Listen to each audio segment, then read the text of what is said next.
Next post mortem examination by the team of doctors. మీకు అందరికీ తెలుసు, post mortem was conducted by team of doctors under videography. Then viscera and object analysis FSL విజయవాడలో చేశాము. ఈ FSL reports మనకి ఇంపార్టెంట్గా conclude చేస్తుంది. Ethyl alcohol is found in items piece of stomach, small intestine, liver, kidney and spleen. అంటే వారు బాడీలో liquor ఉంది, ఇథైల్ ఆల్కహాల్ ఉంది అని చెప్పేసి మనకి ఎఫ్ఎస్ఎల్ రిపోర్టు క్లియర్ కట్గా వచ్చింది. Next the final opinion of the doctors.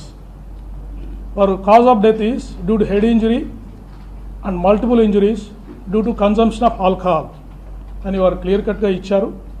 And there is a possibility that the injuries mention in the autopsy were sustain due to road accident. ఏ injuries అయితే వారికి అయ్యాయో అవి రోడ్ యాక్సిడెంట్ వల్ల జరగడానికి possibility ఉందని వారు క్లియర్గా మనం అడిగిన క్లారిఫికేషన్కి వాళ్ళు రిప్లై ఇచ్చారు. టైమ్ ఆఫ్ డెత్ కూడా 24 to 48 hours prior to the post mortem అని చెప్పేశారు. సో ఇంజరీస్ మీరు అబ్జర్వ్ చేసినట్టయితే వారికి రాపుడు గాయాలు ఉన్నాయి చేతుల మీద, ఈ ప్రాంతంలో. అంటే ఇన్సిడెంట్ జరిగినప్పుడు వారు జారుతూ వెళ్ళిపోయారు. జారినప్పుడు బాడీ మీద స్లైడింగ్ ఇంజరీస్ అయ్యాయి. తర్వాత వెళ్ళి మూవింగ్ ఆబ్జెక్ట్, అంటే వారి బాడీ మూవ్ అవుతూ ఉంది, ఒక స్టేషనరీ ఆబ్జెక్ట్కి హెడ్ వెళ్ళి ఫేస్ సైడ్ తగిలింది.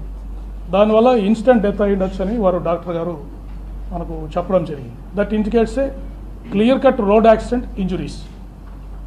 నెక్స్ట్